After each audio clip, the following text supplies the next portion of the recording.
Welcome back, everyone, to the next normal part 3 of What a Man Wants. I'm your host, Sister Jenna.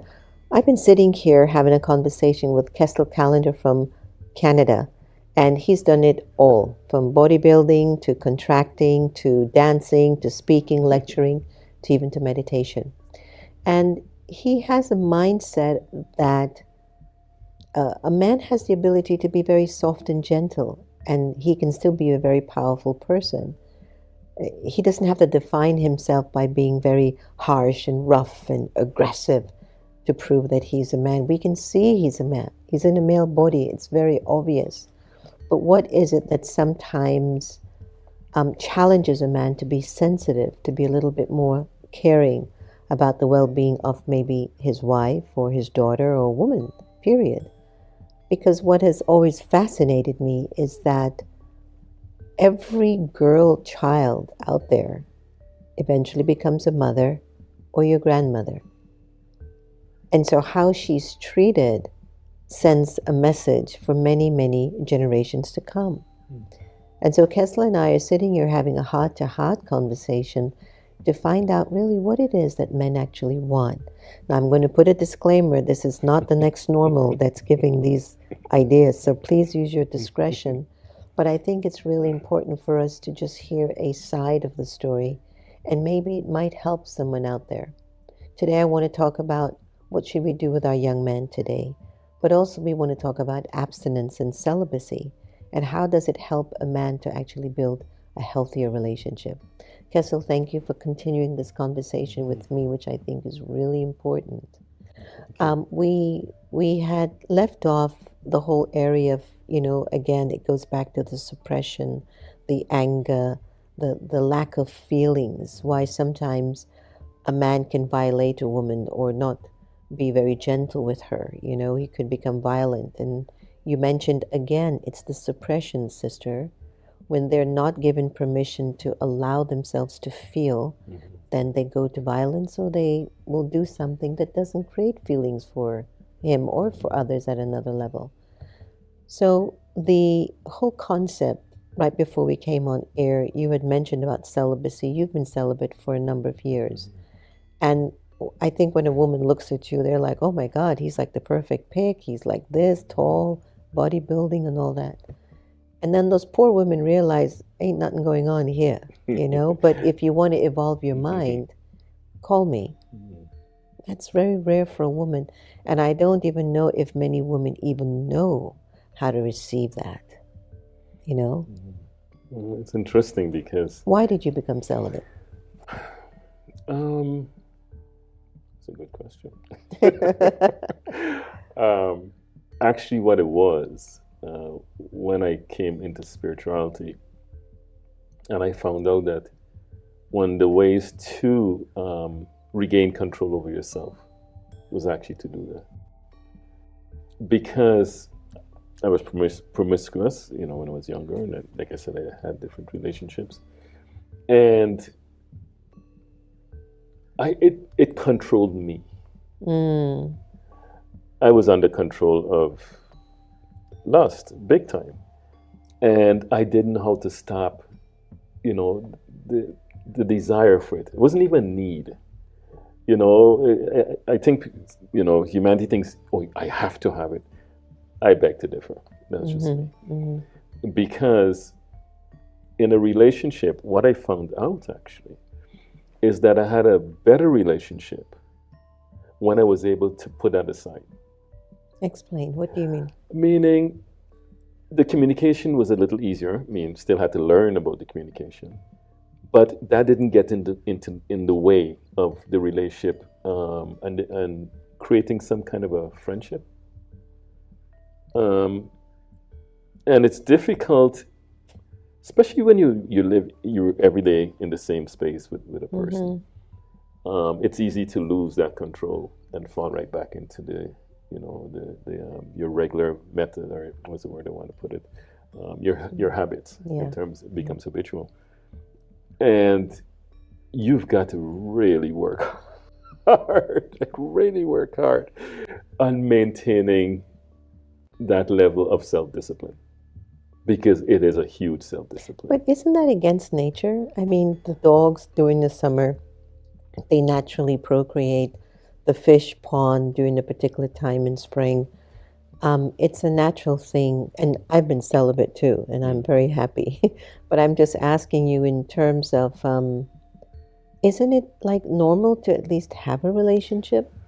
Yeah, I mean, I'm in a relationship right now. I mean, I live with my partner, and we had to work on that.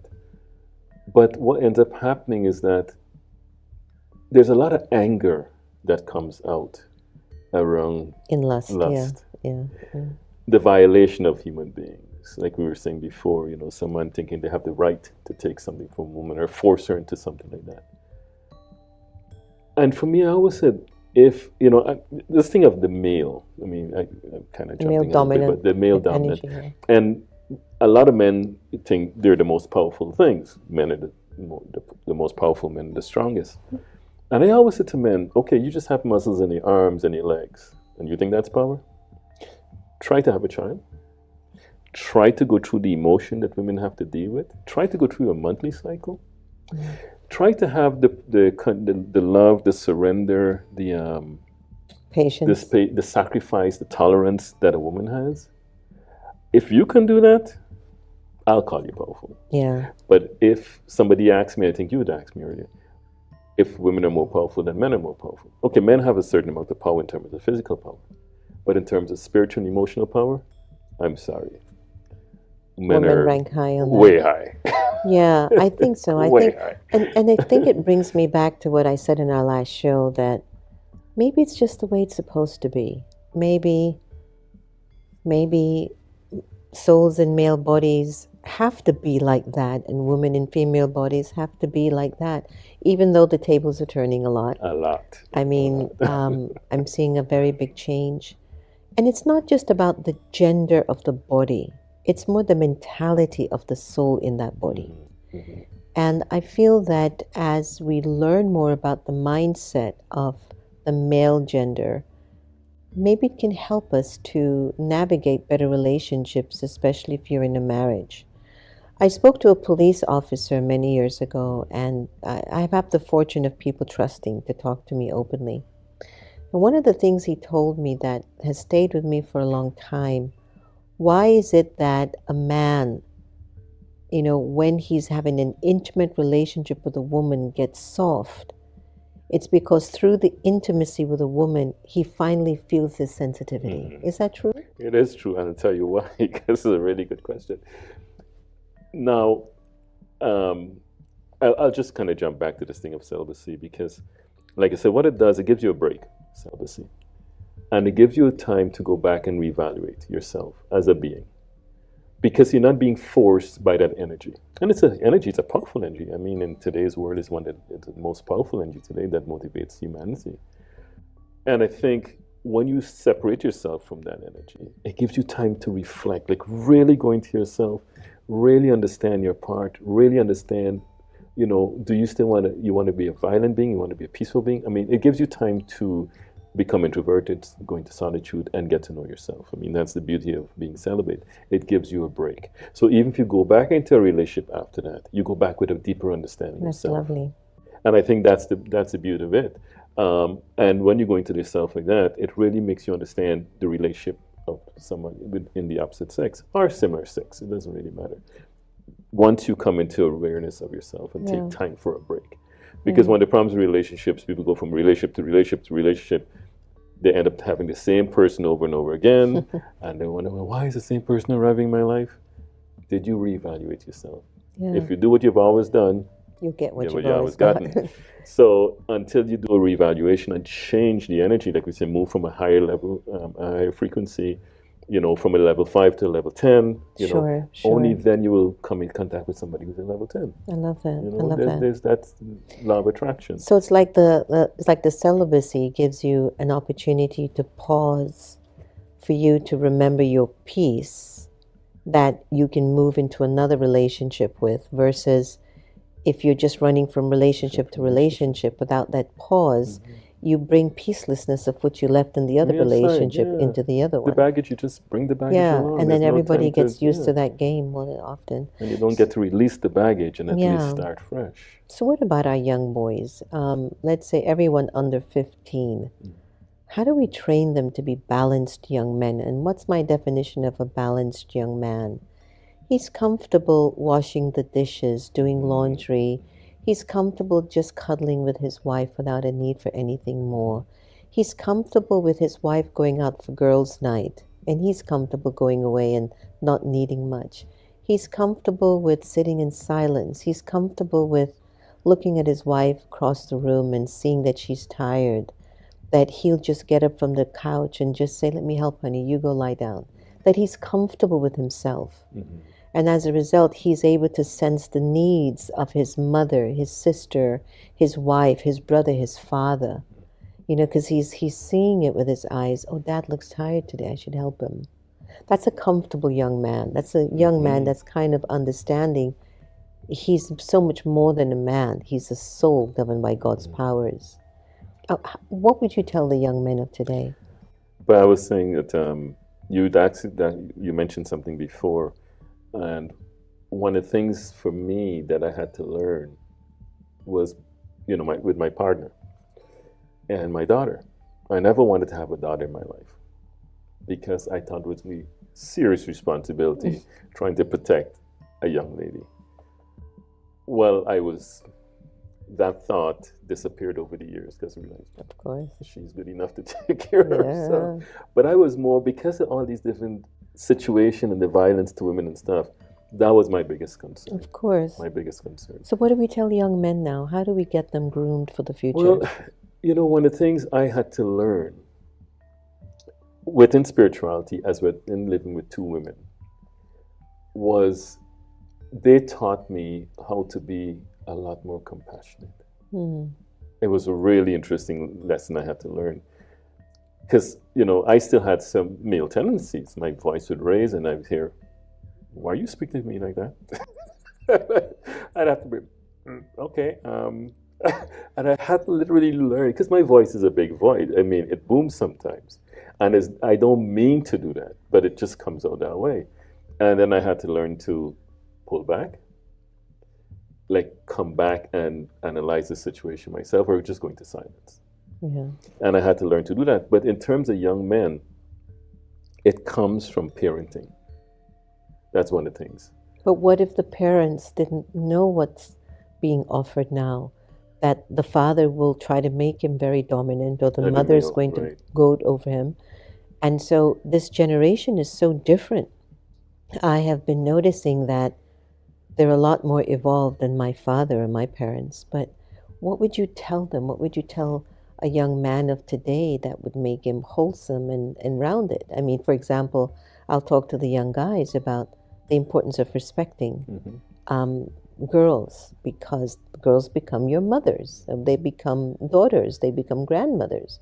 So when you're talking to them, you have to imagine that this is a potential grandmother, this is a potential mother, this is a potential daughter of mine, and to treat her with the respect that she deserves. Now, there's another conversation to have about the way a woman carries herself and how she treats herself. But today it's about more, how would you educate young men if you had your son now, and what would you tell him to prepare him to be wholesome for the future? Well, interesting. I mean, I do have I have a son, and he's in his late 30s right now. And me and his mom had separated when he was younger. But at 20, he ended up having a child. And he called me to ask me, "Dad, what do I do?" And I explained my part of it. And he didn't really appreciate my explanation. And I told him, "Listen, you're too young." I gave him reasons why and everything else. And he decided, "Well, you're the spiritual one. Why are you giving me this advice?" And I said, "Because you're young. You're not ready for this. Your partner is not ready for this because she's just as young as you are. And this is going to be a turmoil in your life somewhere along, because you're too young to carry this kind of situation." he ended up deciding he's going to have the child.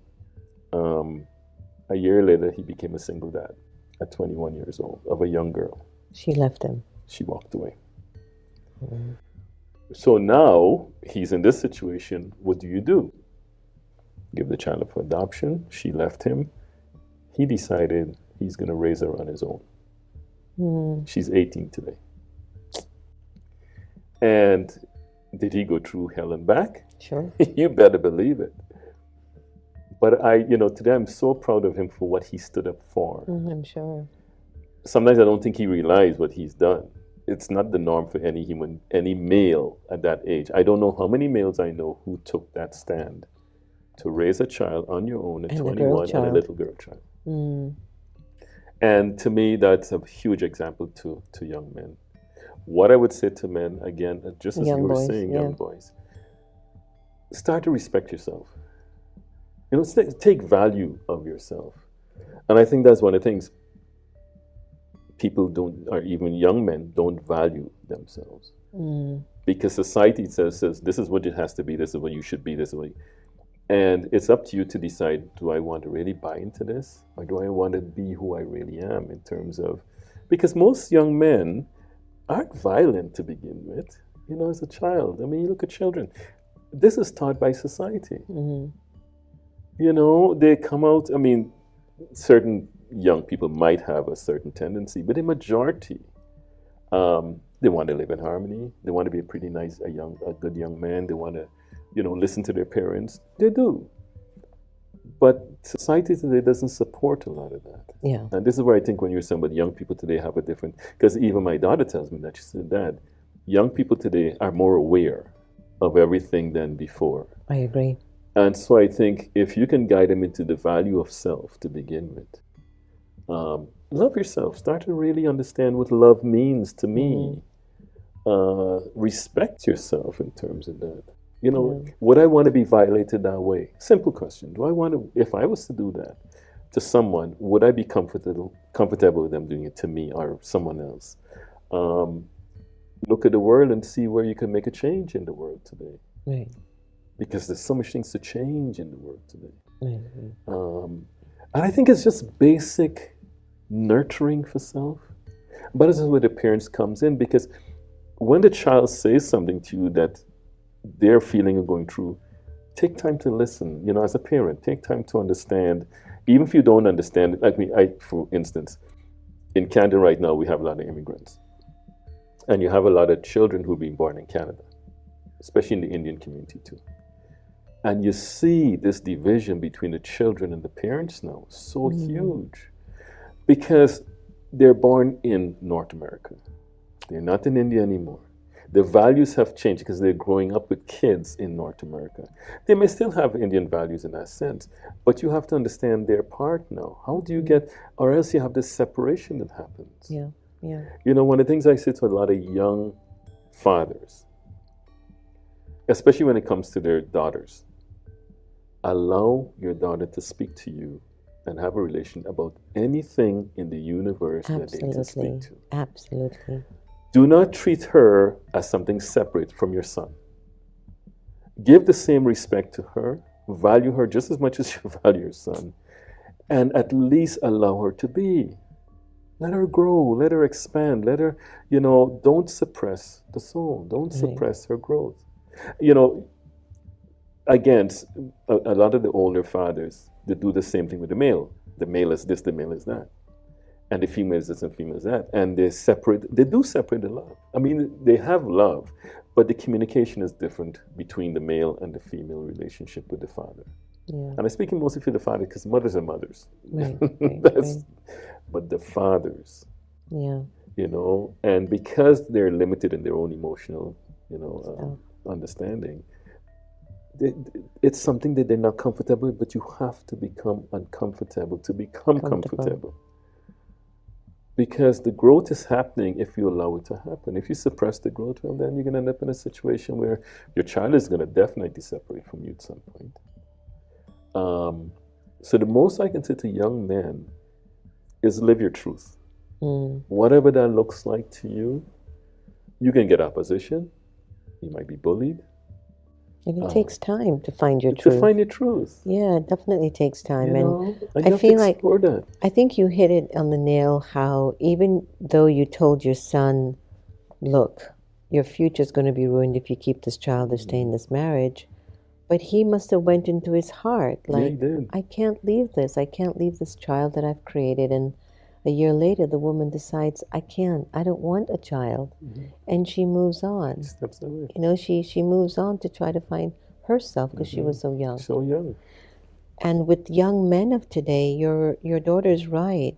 There is a knowing more of things.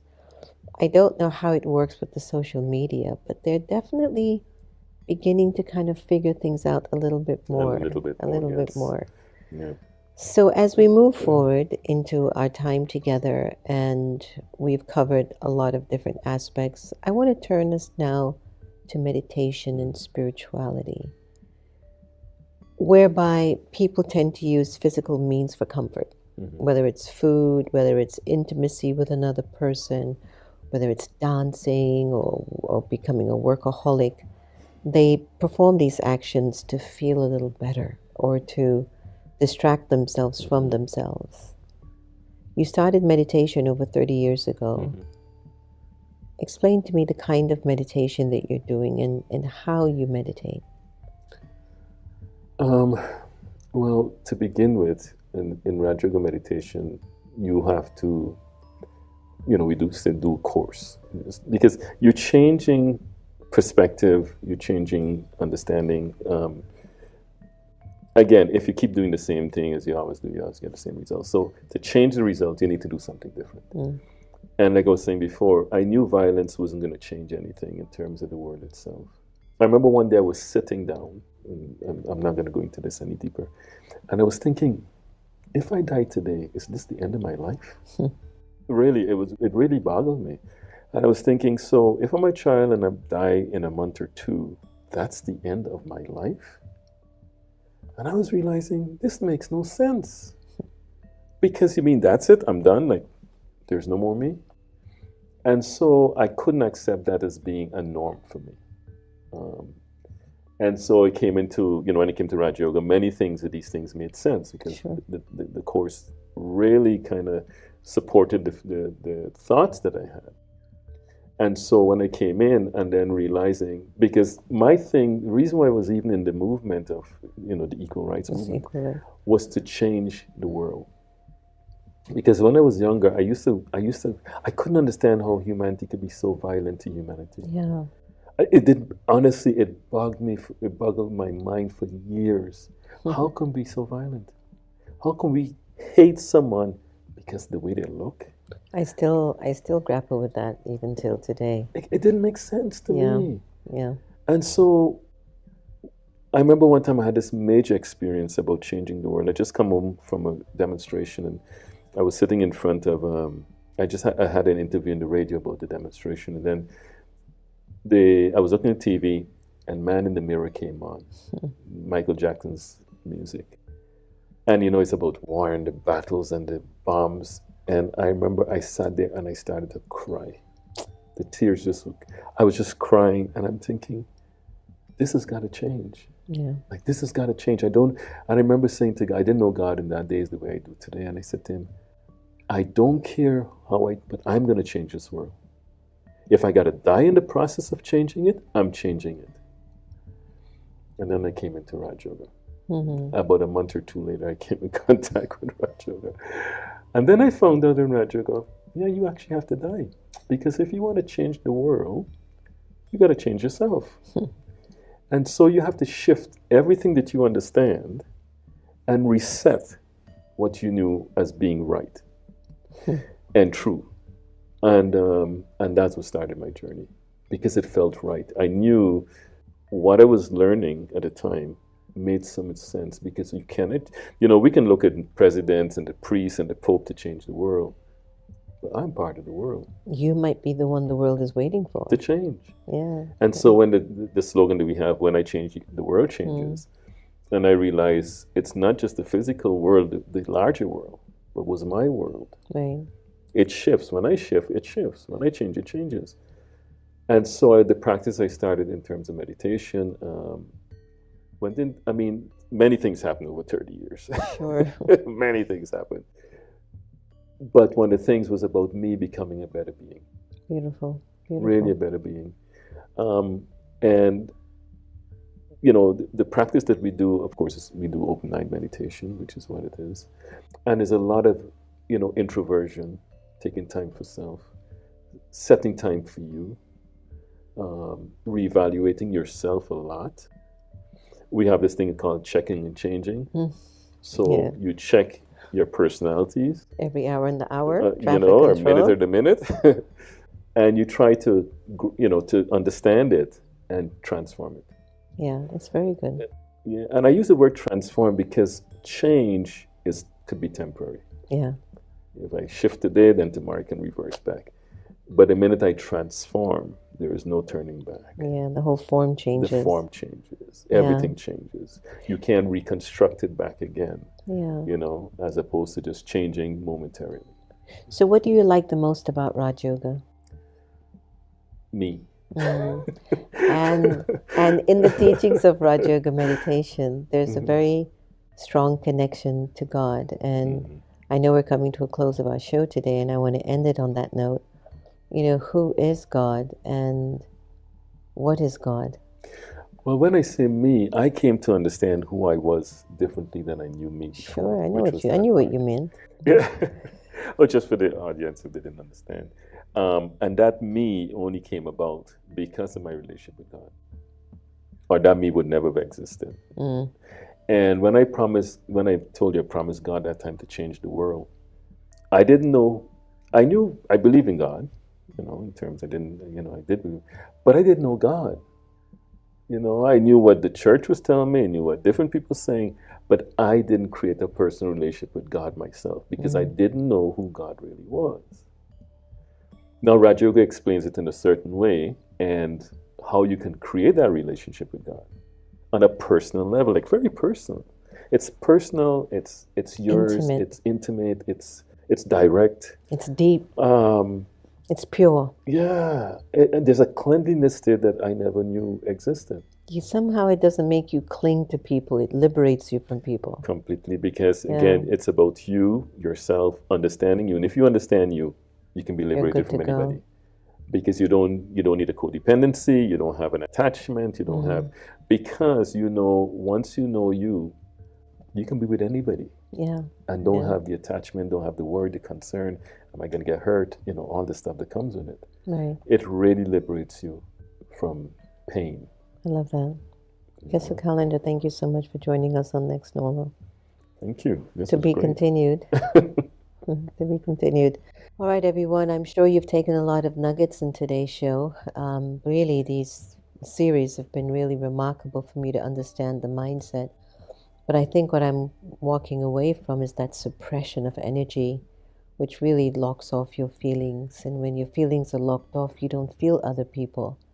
But maybe through meditation and through perhaps the teachings of Raj Yoga meditation, we can begin to open up again, man or woman.